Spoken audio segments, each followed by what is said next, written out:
Supremo Tribunal Federal forma maioria para que eventuais crimes dos políticos sempre sejam julgados pelo STF, mesmo depois que deixam os cargos.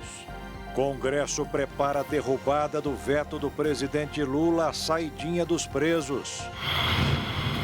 Presidente argentino Javier Milei oferece o seu governo como parceiro do bilionário Elon Musk na briga contra o judiciário brasileiro. Aumenta a tensão no Oriente Médio e o presidente dos Estados Unidos, Joe Biden, admite preocupação com o possível ataque do Irã a Israel. Supermercados começam a colocar lacre nas garrafas de azeite depois que o produto começou a ser vendido quase a preço de ouro.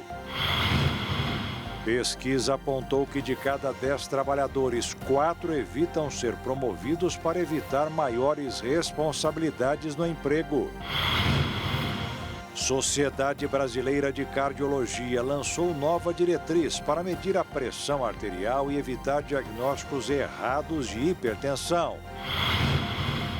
E imagens inéditas mostram bebês pinguins imperador saltando de uma geleira de 15 metros de altura para o primeiro mergulho de suas vidas. Agora no Jornal das 22.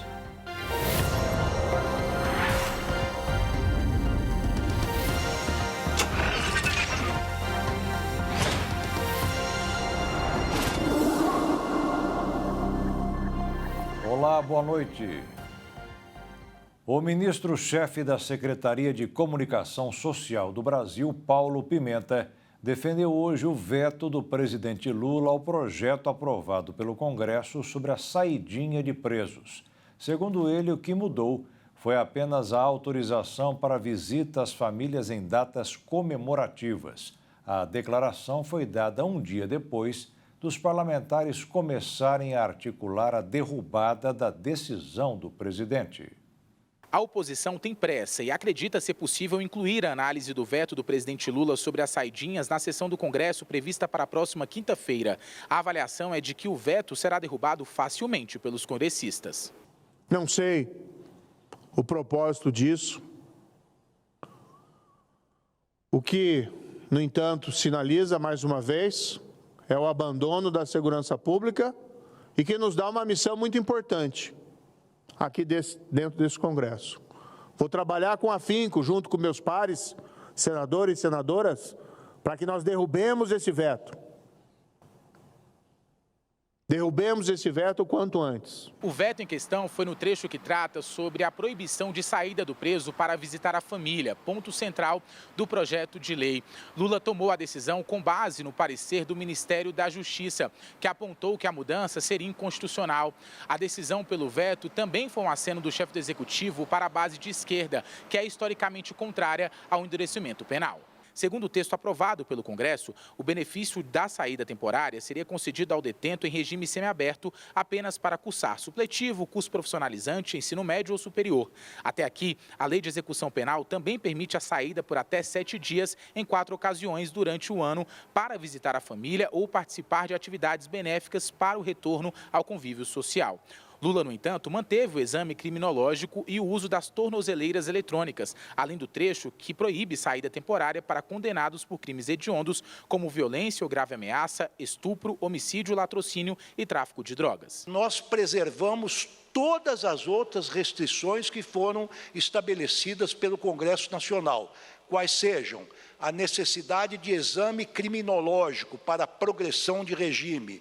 Segundo lugar, o uso de tornozeleiras eletrônicas. Nós preservamos o parágrafo 2º do artigo 122 da Lei de Execução, que foi introduzida pelo Congresso Nacional, que diz que todos aqueles, ainda que estejam no regime semiaberto, mas que tenham praticado crime hediondo, incluindo, por exemplo, latrocínio, estupro, pedofilia, ou que tenham praticado crime com violência ou grave ameaça contra a pessoa, por exemplo, um roubo à mão armada, não terão direito a essas saídas temporárias. Para que o veto presidencial seja derrubado pelo Congresso, é necessário maioria absoluta de deputados federais e senadores, ou seja, 257 votos na Câmara e 41 no Senado.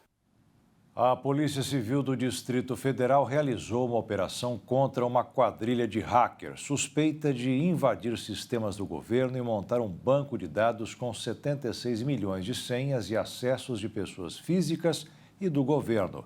2 pessoas foram presas.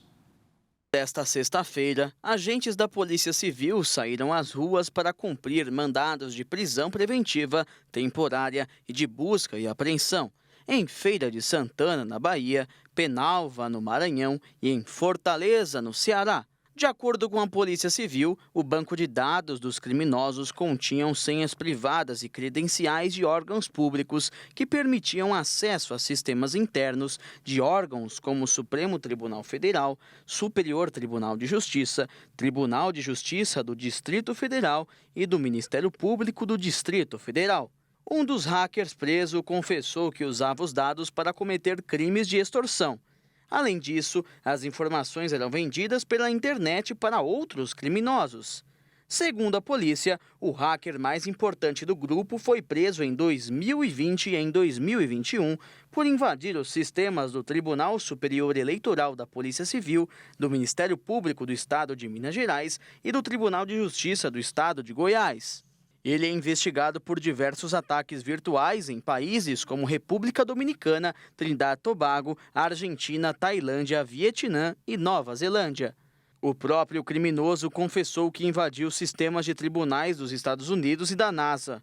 Os investigados podem responder pelos crimes de associação criminosa, invasão de dispositivo informático, receptação e extorsão. Caso sejam condenados, eles podem cumprir mais de 20 anos de prisão.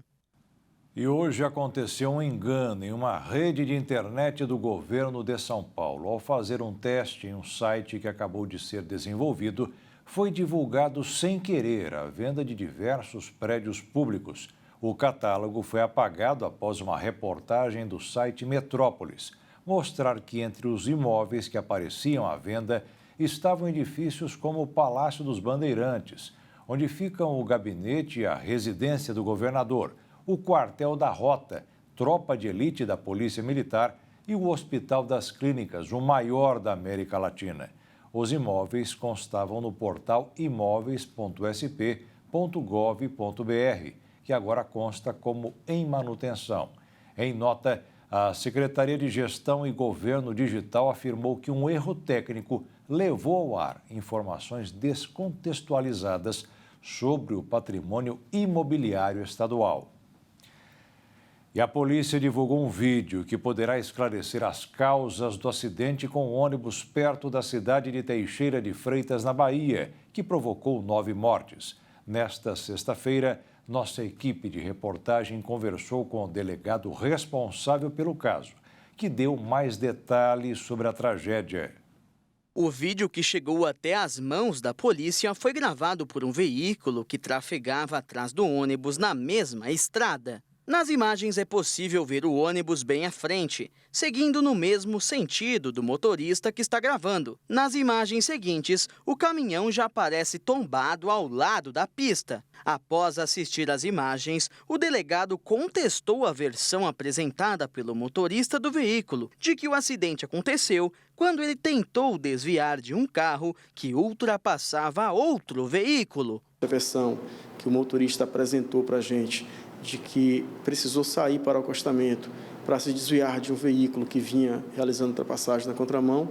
Essa versão ainda está sendo analisada e por um vídeo que chegou em nossas mãos ontem, a gente percebe que a versão está de acordo com o que de fato aconteceu.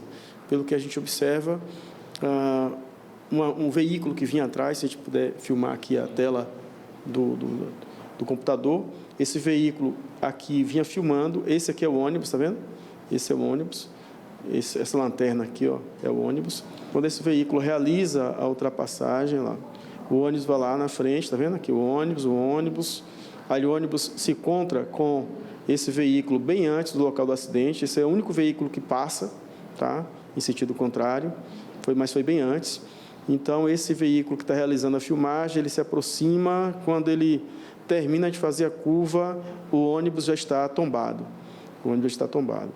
Então, a gente observa que o ônibus acabou de tombar, ainda está aqui com a fumaça aqui que subiu, ele bateu no barranco, tá vendo? Essa aqui é a terra que ele bateu no barranco, caiu aqui e aqui é o local de repouso, mas observe que não vem nenhum veículo no sentido contrário. De certa forma, isso contraria a versão do motorista de que ele teria saído para o acostamento para se desviar de um ônibus que ia realizando a ultrapassagem. 19 dos 23 feridos no acidente receberam alta médica entre a noite de ontem e a manhã desta sexta-feira. 4 vítimas seguem em observação no Hospital Municipal Teixeira de Freitas, mas nenhuma delas corre risco de morrer. 2 deles estão com lesões oculares, um amputou o braço e o outro a mão. E agora vamos saber se quem tem carteira de motorista das categorias C, D ou E precisa fazer o exame toxicológico. Quem ainda não cumpriu a obrigação precisa ficar atento. Em todo o país, são 2.400.000 motoristas que têm as CNHs das categorias C, D e E e que ainda não fizeram o exame toxicológico. Só em Mato Grosso do Sul, são 45.240 exames pendentes até março, segundo a Senatran.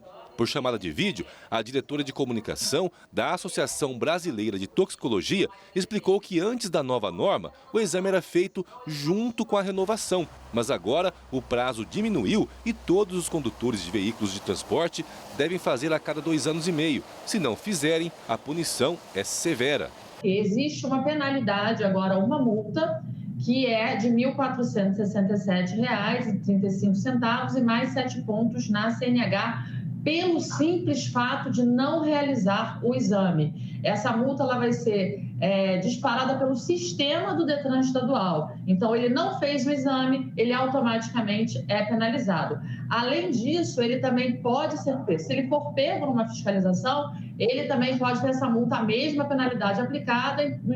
Portanto, alguns motoristas podem ter multa em dobro, se forem deixarem de fazer e forem pegos numa fiscalização. O prazo inicial para que os condutores fizessem o exame expirou em 31 de março, mas a lei possibilitou prorrogação por mais um mês, mas essa é a última chance. O Código de Trânsito Brasileiro dá 30 dias de tolerância, isso já está no Código de Trânsito Brasileiro, para outras penalidades também. Então, ele tem até agora, esse é o prazo limite, 30 de abril, para fazer esse exame, porque senão, em maio, essa multa já vem sendo aplicada pelo sistema do Detran estadual. A orientação é para os condutores baixarem o aplicativo da CNH Digital para fazer a verificação se o exame está em atraso. Em caso afirmativo, é só procurar um laboratório credenciado e fazer o agendamento para a realização do exame, que detecta o uso de substâncias psicoativas entre 90 e 180 dias. O preço normal, médio do exame,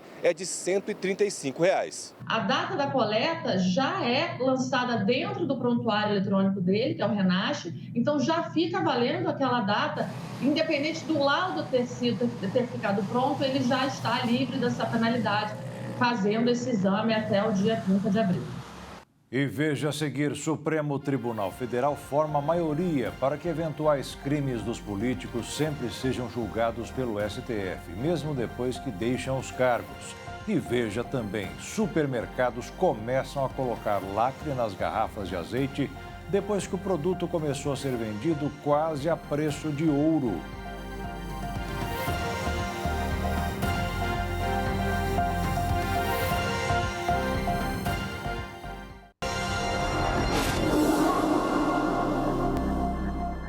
O Supremo Tribunal Federal formou maioria de votos para manter o foro privilegiado dos políticos. Vai significar que eles não poderão usar a mudança de instância da Justiça para prolongar as decisões sobre o caso deles. Ainda faltam 5 votos, mas a decisão já está tomada. Pelo entendimento adotado até aqui pela maioria dos ministros lá do Supremo Tribunal Federal, devem ser investigados lá no STF crimes praticados no exercício do mandato ou que tenham relação com o cargo mesmo após a saída da função, como renúncia, não reeleição, cassação, entre outros. Até aqui também é importante lembrar que, conforme decisão do próprio STF, proferida lá em 2018, só deveriam ser investigados na corte crimes praticados durante o mandato e relacionados também ao exercício do cargo. Com isso, então, então passou a valer o entendimento de que devem ser enviados à primeira instância da Justiça todos os processos criminais que se referiam a crimes cometidos antes do cargo ou os cometidos no cargo, mas que não têm relação com a função.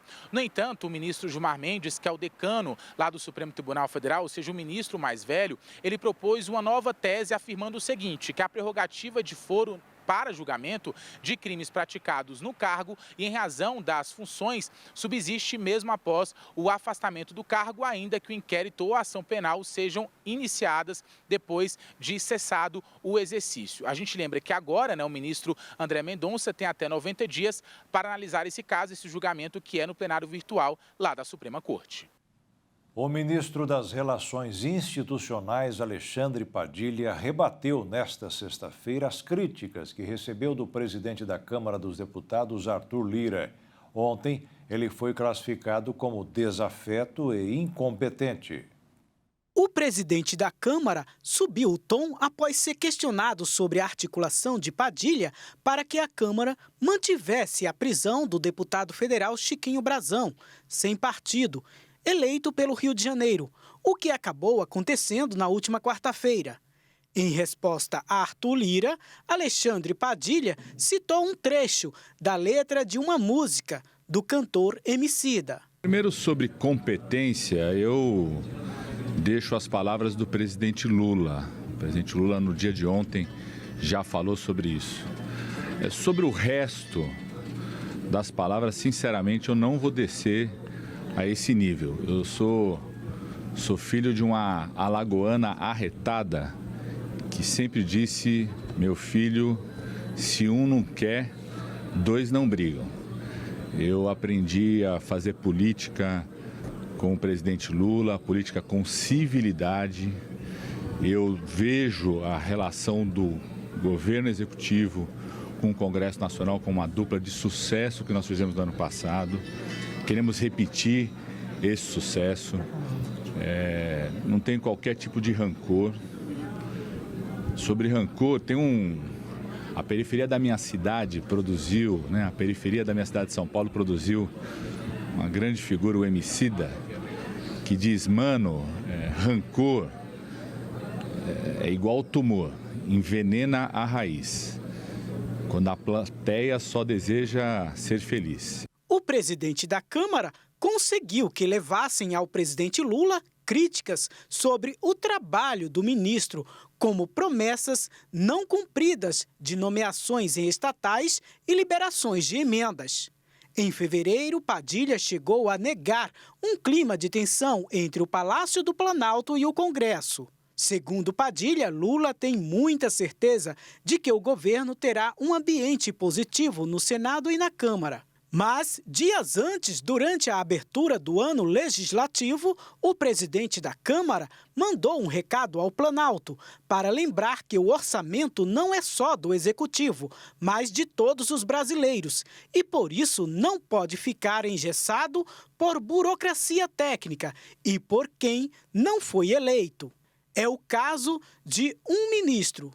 Lira também declarou que os parlamentares não foram escolhidos pelos eleitores para ser carimbadores das respostas do Executivo e que o orçamento da União deve ser construído com a contribuição com o Legislativo. De acordo com avaliações de especialistas em política, o embate entre Lira e Padilha tem mais a ver com uma disputa pelo controle de recursos federais do que por votações no Congresso. Isso aconteceria, mas especialmente sobre duas operações políticas lideradas por Padilha, o veto à liberação de 5 bilhões e 600 milhões de reais em emendas parlamentares e a blindagem que Padilha faz à ministra da Saúde, Nízia Trindade. O presidente Lula disse que só por teimosia o ministro Alexandre Padilha vai continuar no cargo. Durante a inauguração da sede da Associação Nacional dos Fabricantes de Veículos Automotores em São Paulo, Lula comparou o cargo ocupado por Padilha como um casamento. À tarde, o presidente foi a Campo Grande, no Mato Grosso do Sul, acompanhar o primeiro embarque de carne para a China a partir de plantas recém-habilitadas para exportar ao país asiático. Até o final do ano, o país vai receber 10 bilhões de reais. A China é o principal destino das exportações de carnes no Brasil. Em 2023, o país asiático representou cerca de 37% do total das exportações brasileiras do produto, no valor de 8,3 bilhões de dólares. Em Mato Grosso do Sul, a habilitação de novos frigoríficos foi oficializada hoje, com a presença do presidente da República, Luiz Inácio Lula da Silva, e do embaixador da China no Brasil. Em ato oficial, autoridades visitaram uma das plantas frigoríficas recém-habilitadas e também acompanharam o primeiro embarque do produto para o país asiático. Os ministros Simone Tebet, do Planejamento, e Ricardo Fávaro, da Agricultura, destacaram a importância de abrir novas possibilidades de mercado no exterior. Nós vamos exportar, significa mais emprego sendo gerado aqui, mais renda no comércio, consequentemente mais emprego sendo gerado numa economia circular. É prioritário percorrermos os países do sul global, alinharmos as nossas posições com os BRICS, com os Emirados Árabes, com toda a África, para que a América do Sul possa gerar oportunidades para os brasileiros e para todo o sul global do mundo. O governador de Mato Grosso do Sul, Eduardo Riedel, destacou a recente habilitação de 6 frigoríficos no estado, o que irá aumentar em 46% a capacidade de venda de carnes para o mercado internacional. Só o ano passado veio mais de R$1 bilhão para esse estado, para poder ajudar na construção da infraestrutura necessária para a gente se tornar cada vez mais competitivo. E aqui eu quero fazer um cumprimento muito especial também ao embaixador da China, o senhor Zhu Qingcao. Muito obrigado, senhor Zhu, por enxergar o Brasil como um país aliado e absolutamente complementar ao povo chinês. Nos últimos 15 meses, o Brasil registrou a abertura de 105 novos mercados em 50 países. Como resultado deste processo, a China habilitou 38 novas unidades de produção, como essa, o que fez com que o número de plantas saltasse de 106 para 144. Foram habilitadas 24 novas plantas de processamento de bovinos, 8 de frangos, um estabelecimento de termoprocessamento de bovinos e 5 entrepostos. Somadas, elas vão gerar um incremento de 10 bilhões de reais na balança comercial brasileira no decorrer dos próximos 12 meses. O presidente Lula destacou os avanços da exportação brasileira, enfatizando a importância dos acordos comerciais e o bom relacionamento com outros países. Para isso, nós precisamos ter empresários que façam investimento, precisamos ter países parceiros que compram nossas coisas, para que o Brasil se transforme um dia numa economia verdadeiramente rica e que a gente não seja dividido entre pobres e ricos, mas que a gente crie uma sociedade de classe média.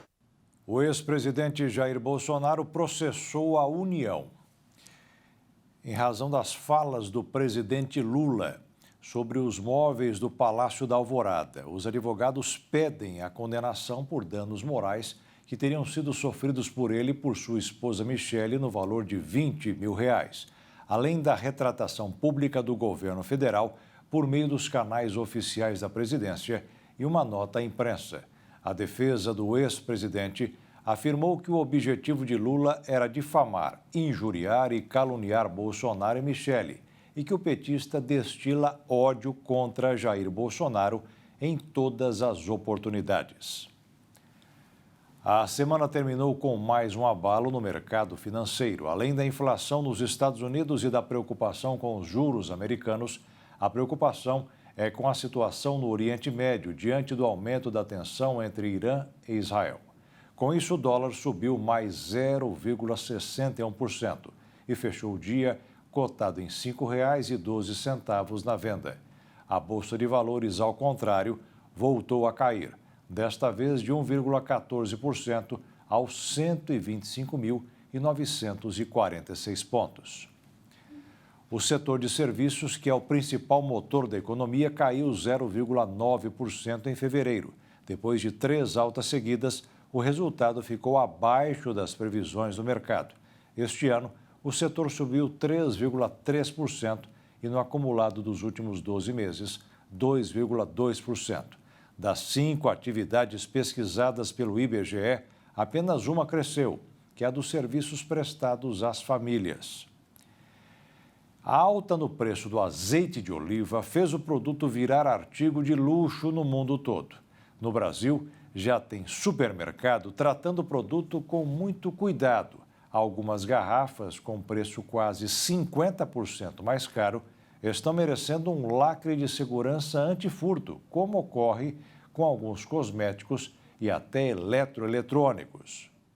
A imagem surpreende quem antes tinha o azeite como um ingrediente do dia a dia. Nas redes sociais, há uma enxurrada de imagens do produto lacrado, ainda que a medida de segurança não tenha virado uma política oficial das redes de supermercados. O lacre tem sido usado também no país que é o maior produtor mundial de azeite, a Espanha. Lá, os supermercados estão trancando com correia, chave e cadeado os vidros do produto. As garrafas têm preço médio de 14,5 euros ou 15,77 dólares. Em reais, R$ 77,25, um aumento de 150% nos últimos 2 anos. No Brasil, dados do Índice de Preço ao Consumidor Amplo, indicador oficial da inflação, apontam que de 2020 para cá, o azeite ficou 44,23% mais caro. Só no ano passado, o aumento chegou a 24,7%, segundo a Associação Brasileira de Supermercados. A alta do preço levou a uma maior incidência de furtos e também de operações para confiscar azeites falsificados ou impróprios para o consumo. O Ministério da Agricultura e Pecuária interceptou uma carga de 20.400 litros de azeite falsificado vindos da Argentina no início de março, dentre outros movimentos coordenados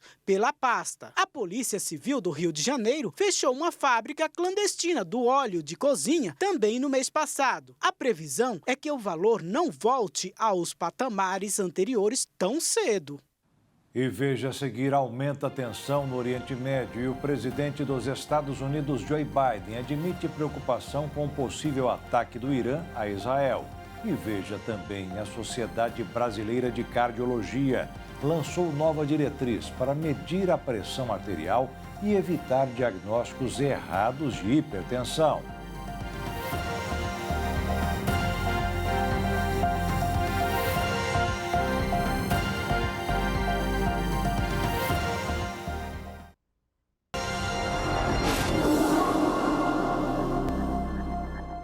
O índice de regularização de dívidas bateu recorde em 2023. A Serasa informou que no ano passado, 64% das dívidas de quem tinha nome sujo na praça foram renegociadas.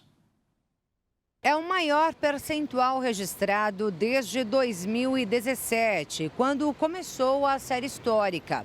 E segundo especialistas da Serasa, o programa Desenrola Brasil do governo federal foi fundamental para esse resultado, já que incentivou a renegociação de dívidas dos consumidores brasileiros. Entre os estados com maior percentual de dívidas pagas no ano passado estão Rio Grande do Sul, Paraíba, Sergipe, Ceará e Goiás.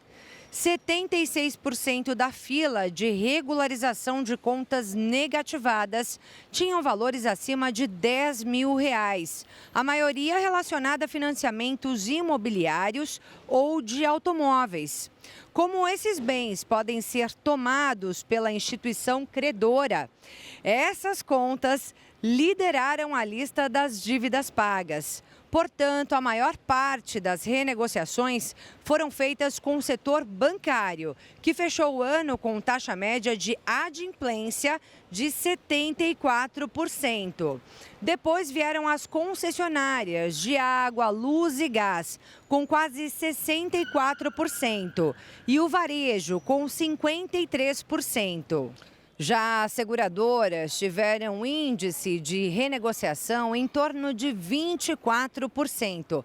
E as empresas de telefonia, que historicamente ficam lá embaixo no ranking, apenas 10,5%.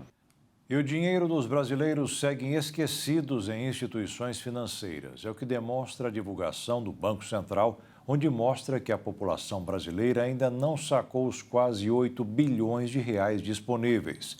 Até agora, o sistema de valores a receber devolveu pouco mais de 6 bilhões de reais. Para saber se você tem valores a receber, o único site onde é possível para realizar a consulta e se informar sobre como solicitar o resgate do dinheiro é o valoresareceber.bcb.gov.br. E atenção, cuidado com os golpes na internet. Uma ação muito corriqueira entre os brasileiros agora poderá mudar. A Sociedade Brasileira de Cardiologia lançou novas diretrizes que alteram as regras para a avaliação da pressão durante o diagnóstico e o acompanhamento de pacientes com hipertensão arterial. O documento, chamado Diretrizes Brasileiras de Medidas da Pressão Arterial dentro e fora do consultório, foi elaborado por 67 especialistas da entidade e será apresentado durante o primeiro encontro de departamentos da cardiologia realizado pela Sociedade Brasileira de Cardiologia em São Paulo. De acordo com as novas diretrizes, o diagnóstico definitivo de um quadro de hipertensão arterial, popularmente chamada de pressão alta, não deve mais considerar somente os resultados de uma única medição feita pelo médico no consultório. Em linha com as evidências científicas mais atualizadas, a sociedade passa a orientar que a pressão seja monitorada também em casa pelo paciente com o uso de aparelhos, para que só depois o médico possa definir se é ou não um caso de hipertensão. Não devem ser consideradas também apenas as medidas feitas em casa com aparelhos. Os aparelhos podem ser encontrados facilmente em farmácias por valores que variam de R$ 100 a R$ 200, mas a recomendação é que uma avaliação deve seguir as técnicas de monitorização ambulatorial da pressão arterial ou de monitorização residencial da pressão arterial. É importante ressaltar também que a monitorização residencial deve ser feita da maneira correta, ou seja, o aparelho deve ser colocado no braço e não no punho, para que ele faça a medida da pressão 2 vezes ao dia, uma pela manhã e outra à noite, durante um período de média de 5 dias. As diretrizes orientam que o paciente esteja em um ambiente silencioso, com temperatura agradável, há pelo menos 30 minutos sem fumar e utilizar cafeína, ter se alimentado ou praticado exercícios e que a pessoa esteja sentada e relaxada por pelo menos 3 minutos, idealmente 5 minutos, com a bexiga vazia. A diretriz diz também para que o paciente fique em silêncio durante e entre as medições, esteja sentado com as costas apoiadas na cadeira, com as pernas descruzadas e os pés apoiados no chão. E agora o mais importante, o paciente deve estar com o braço apoiado na mesa, palma da mão voltada para cima e meio do braço ao nível do coração. Essa avaliação é importante, já que no ano passado, a Organização Mundial da Saúde publicou um primeiro grande relatório sobre o cenário da hipertensão arterial pelo mundo, inclusive no Brasil. Os dados chamaram a atenção. O número de pessoas com a doença dobrou em 30 anos e hoje engloba 1 a cada 3 adultos no planeta. Além disso, metade desses indivíduos nem mesmo sabem que têm o diagnóstico, o que leva à estimativa de que somente 1 a cada 5 pacientes estejam adequadamente em tratamento. Então, a orientação é simples: se monitorar para cuidar da saúde. Aumentou a tensão no Oriente Médio. O presidente dos Estados Unidos, Joe Biden, afirmou hoje que teme um ataque do Irã em represália à destruição do seu consulado na Síria, que teria sido provocada por tropas de Israel. E o movimento palestino Hamas anunciou nesta sexta-feira que as forças israelenses voltaram a bombardear a faixa de Gaza. A ofensiva israelense em resposta ao ataque do Hamas de 7 de outubro do ano passado prossegue, sem direito à trégua para Gaza, submetida a um cerco que deixa a população à beira da fome, segundo a ONU. Ao mesmo tempo, Catar, Egito e Estados Unidos, que atuam como mediadores para alcançar uma trégua, aguardam as respostas de Israel e do Hamas à proposta mais recente para uma interrupção dos combates que permita ainda a libertação de reféns israelenses mantidos em cativeiro em Gaza. O Hamas informou nesta sexta-feira que dezenas de casas e prédios residenciais foram atacados com explosivos no campo de refugiados de Nuseirat, no centro da faixa de Gaza. No bairro de Al-Daraj, na cidade de Gaza, 25 membros da família Al-Tabatib morreram no bombardeio que atingiu um edifício. A comunidade internacional exige há meses a abertura de novas rotas diretas para levar ajuda ao norte da faixa de Gaza, onde a crise humanitária é mais grave. O exército israelense anunciou nesta sexta-feira a abertura de uma nova passagem fronteiriça com o norte. Segundo meios de comunicação da região, fica perto da localidade israelense de Ziquim, não muito longe de Erez, uma passagem que está fechada atualmente. Além do conflito em Gaza, aumenta a preocupação com uma eventual escalada regional, depois que o Irã acusou Israel de ser responsável pelo bombardeio contra seu consulado na capital da Síria em 1º de abril, uma ação que matou 7 integrantes da Guarda Revolucionária, incluindo 2 generais. A Casa Branca afirmou nesta sexta-feira que as ameaças de um ataque iraniano contra Israel são críveis e reais, e os Estados Unidos restringiram os deslocamentos de seu pessoal no país do Oriente Médio. Agora à noite, Israel foi atacado por cerca de 40 mísseis que, segundo as forças israelenses, partiram do Líbano, um país aliado do Irã. Israel acionou o Domo de Ferro, que é um dos mais eficientes sistemas de defesa do mundo, que explode os projéteis no ar. O presidente argentino Javier Milei e o bilionário sul-africano Elon Musk se encontraram nesta sexta-feira nos Estados Unidos. Segundo a presidência argentina, Milei ofereceu ajuda a Musk para lidar com os conflitos de ordem política e judiciária no Brasil. Milei falou sobre os problemas que a rede social X está enfrentando no país, mas não explicou como será a ajuda. O governo do país vizinho informou que Milei visitou uma planta industrial da Tesla em Austin, no Texas, empresa que fabrica carros elétricos e pertence a Musk. Eles conversaram ainda sobre a importância de eliminar as tarefas burocráticas para investidores. E Milei falou até sobre a possibilidade de o seu país assumir empregos e os negócios da rede X que eventualmente forem eliminados do Brasil. Os dois postaram fotos no X, a rede de Musk.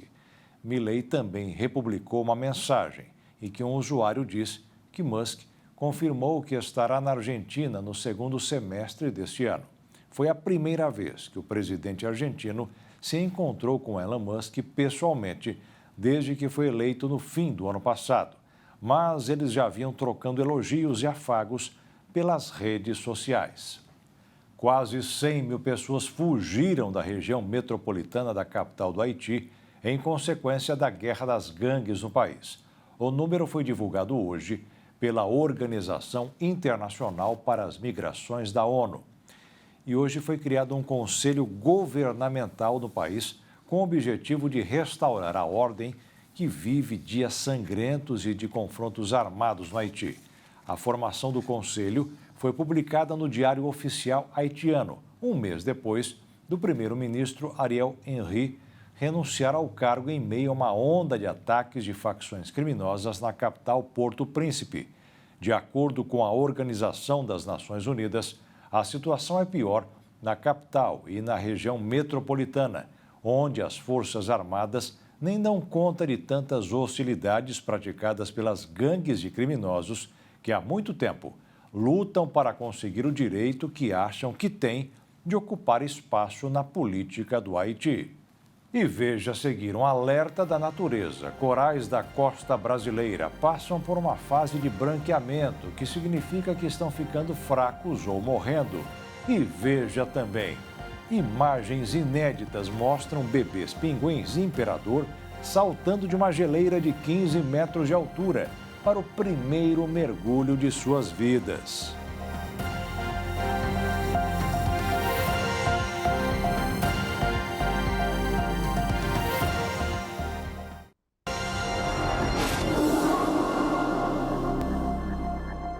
Amanhã vai ser um dia para ser reverenciado em todo o país, do hino nacional brasileiro. A letra já existia, mas foi preciso esperar mais de 20 anos para surgir a melodia que formaria o casamento perfeito. Canção que hoje está na ponta da língua de alguns cidadãos em início de carreira.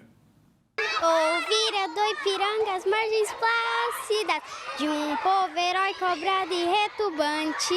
O hino nacional faz parte, de acordo com a Constituição de 1988, dos 4 símbolos oficiais que representam a República Federativa do Brasil. A letra exalta a magnitude, beleza e riqueza de todo o nosso território, além de descrever fatos importantes da história do país, conforme explica este pesquisador. O hino foi pela abdicação de Dom Pedro I, que ele foi assumir o trono lá em Portugal, e então ele teve que abdicar o cargo dele, e foi nessa abdicação então que saiu a composição do hino nacional. O hino nacional brasileiro tem uma data comemorativa celebrada anualmente. 13 de abril foi escolhido porque a melodia de Francisco Manuel da Silva foi tocada pela primeira vez neste dia, em 1831, no Teatro São Pedro de Alcântara, no Rio de Janeiro. A letra foi escrita em 1909 por Joaquim Osório Duque Estrada e foi escolhida após um concurso. Quando o Brasil virou República Federativa do Brasil, há um concurso que vai dar evidenciar, nós vamos fazer o nosso hino, um hino que não evidencia a monarquia, mas um hino que evidencia a república.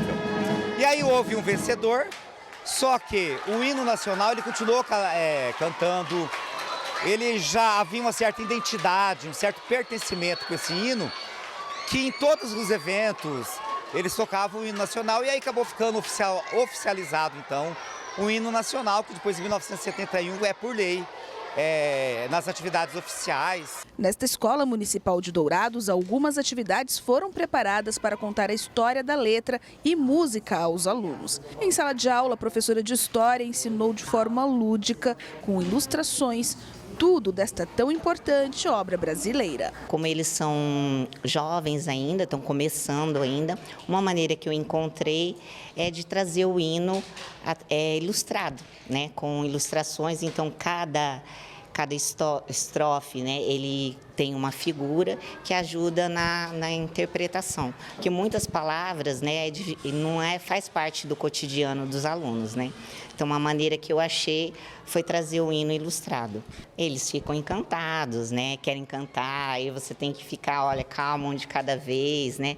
E essa parte, nessa ideia de trazer esse hino ilustrado, facilita justamente pelas essas palavras que muitas vezes eles não escutam no dia a dia, né? O hino nacional, se nós compararmos com outros hinos escritos, o nosso hino realmente dá-nos orgulho.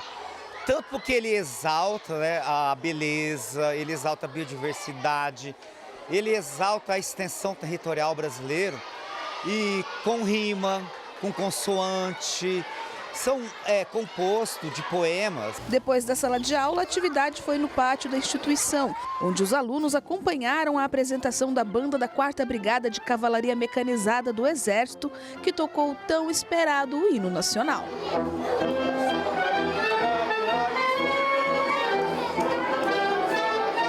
E as crianças ficaram extremamente entusiasmadas. E mesmo sendo considerado desrespeito, de acordo com a Lei 5.700, do dia 1º de setembro de 1971, aplaudiram a apresentação após o hino. A lei de 1971, ela estava assim que não podia bater palma, que é um desrespeito ao hino. Mas nós, brasileiros, nós sentimos como se fosse um acolhimento em vez de um desrespeito, Porque é natural do brasileiro, quando ele gosta de uma atração, ele agradecer com as palmas. E não é só aqui em Dourados, é em todos os lugares brasileiros. Nós somos acolhedores com as nossas palmas. A Universidade de São Paulo inaugurou hoje uma exposição itinerante. Basta usar um óculos para visitar os seus 4 museus e apreciar suas coleções culturais e científicas. A novidade é para comemorar os 90 anos da USP. Com o uso de óculos de realidade virtual, o visitante poderá mergulhar em cada um dos prédios que compõem os chamados museus estatuários da universidade. Dessa forma, os visitantes conhecerão à distância o Museu do Ipiranga, o Museu de Arte Contemporânea da USP, o Museu de Zoologia da USP e o Museu de Arqueologia e Etnologia. A exposição começa no campus de Ribeirão Preto e vai passar também por Pirassununga, Bauru, São Carlos, Piracicaba e Lorena antes de chegar à capital paulista. Os 4 museus são unidades independentes da USP, onde, além das atividades culturais como exposições, existem cursos de graduação e pós-graduação, acervos de pesquisa e atividades de extensão para o público. Por estarem localizados na capital, muitos dos estudantes, funcionários e professores dos outros 6 campi da universidade, localizados no interior, não têm acesso a eles. Na experiência imersiva, os visitantes começam pela área de entrada e seguem por um tour no monumento histórico fundado em 1895, localizado no bairro Ipiranga. A exposição USP 90 anos, uma jornada imersiva pelos nossos museus, foi inaugurada às 4 da tarde desta sexta-feira no espaço do Polo Ribeirão Preto do Instituto de Estudos Avançados e fica em cartaz até 15 de fevereiro de 2025. O acesso é gratuito. As visitas de grupos e escolas podem ser agendadas no site expomuseus90anos.usp.br. O calor extremo dos últimos meses provocou um grande impacto nos corais da costa brasileira. Em Pernambuco e Alagoas foi descoberto que eles sofreram branqueamento em massa. As ondas de calor que superaqueceram as águas dos oceanos causaram um fenômeno que pode levar à morte dos corais. Situação que acontece quando os oceanos passam várias semanas com temperaturas acima da média. Uma das principais consequências é o branqueamento. Os cientistas descobriram que nos estados do Pernambuco e Alagoas, várias colônias foram afetadas. O branqueamento em massa dos corais é dado quando metade das espécies ou colônias de uma área extensa é atingida. De acordo com especialistas, os alertas para o fenômeno começaram em março, quando o branqueamento começou. A situação é crítica. De acordo com os cientistas, nos próximos anos, recifes inteiros de corais poderão simplesmente desaparecer. A espécie mais atingida foi o coral de fogo Milipora alcicornis. No mês passado foi emitido um alerta que dizia que o planeta estava prestes a ter o 4º evento global de branqueamento em massa. Além disso, o governo australiano anunciou que a Grande Barreira de corais já está sendo atingida de forma massiva. A última vez que o mundo viu um branqueamento em massa foi entre os anos de 2014 e 2017. Na ocasião, a Grande Barreira perdeu quase 1/3 de seus corais. Os outros eventos mundiais de branqueamento ocorreram em 2010 e 1998, anos que, assim como 2024, foram marcados pela ocorrência do El Niño. A cor branca no coral não significa que ele está morto, mas sim fraco e sujeito a doenças. Nesta semana, o Banco Nacional de Desenvolvimento Econômico e Social lançou um edital de até R$60 milhões para projetos de proteção a recifes de corais no Brasil. O objetivo do banco é priorizar as iniciativas que buscam melhorar a qualidade das águas, combater as espécies exóticas e a pesca predatória, além da proteção dos corais como um todo. Centenas de bebês pinguins saltaram pela primeira vez de um penhasco na Antártica. As imagens inéditas são de um momento inesquecível que a natureza oferece todos os anos, mas que desta vez ganhou um toque de ousadia. Pelas imagens do National Geographic disponibilizadas nas redes sociais, dá para ver um grupo com centenas de pinguins imperador com apenas 6 meses de vida, chegando para a prova inicial. Dá para perceber a tensão em todos. Olham, medem a altura de 15 metros e parecem se comunicar sobre quem vai primeiro. O líder chega na ponta da geleira e pula.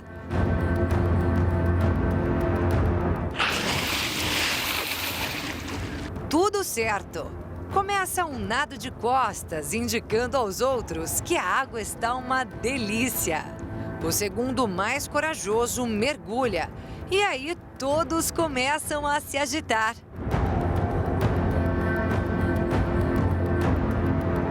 Na sequência, vai um atrás do outro.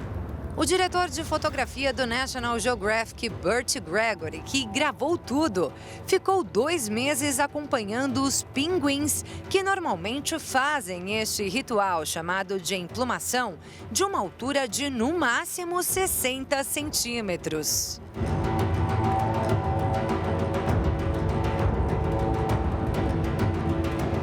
Percebeu que tomaram outra direção, foi atrás e conseguiu as imagens da ousadia destas aves profundamente modificadas pela natureza para a vida aquática, que desta vez saltaram 15 metros.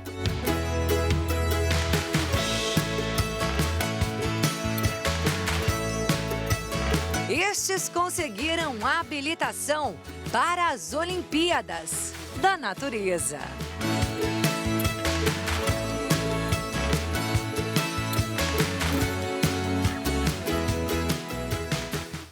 E o Jornal das 22 termina aqui. Uma boa noite para você. Aproveite o final de semana e fique na paz.